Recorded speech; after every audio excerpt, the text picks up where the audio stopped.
So ayan, good morning sa inyo lahat mga bossing. So ayan, nauuso ngayon ang pagpipishing. So ayan mga bossing, gagawa tayo ng ating pamain bait. Yan oh, tingnan nyo mga boss oh. Pumili tayo ng mga hook. Ayan.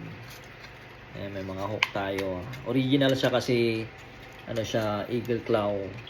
Yan. Ang brand nito mga bossing is Eagle Claw. Yan. Pwede kayong bumili sa ano yan. Pwede kayong bumili sa dito sa US kasi ano yan, pwede kayong bumili sa Amazon. Yan. Ewan ko sa Pilipinas siguro sa Lazada. So ayan mga boss, ito ang kailangan natin syempre. Oh, yan. Para siyang buhok mga bossing oh. Oh, yan, nabili ko lang to sa Amazon mga bossing oh. Ayan. Marami tayong ganito mga bossing, iba-ibang mga kulay. Ayan. So may pink, may green, ayan mga bossing oh. Oh, magsawa ka sa kulay mga bossing oh. Ang dami oh. Ayan.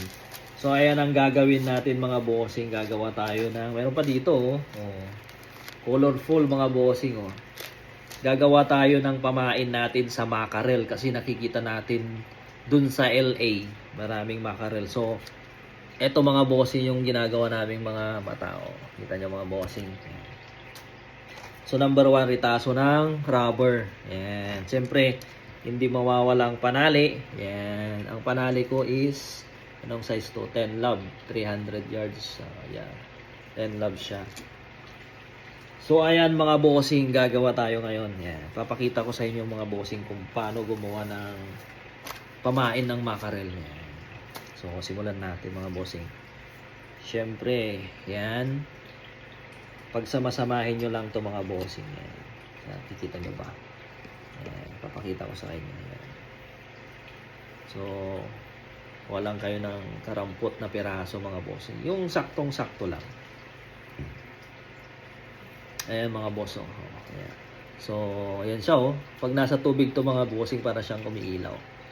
Ayan. Pero, tatlong gagawin natin para imimix natin. Tapos ito yung isa, yung kulay green. Yan, i-mix lang natin sa green. Tuling ko kasi sobrang haba mga boss. Yun oh. Yan. So ayan siya mga boss oh. So kukuha tayo ng kapiraso sa green. Yan. So ayan mga boss, yung papakita ko sa inyo. Konti lang. So pagtapatin nyo lang siya ng ganyan mga boss oh. So ayan siya mga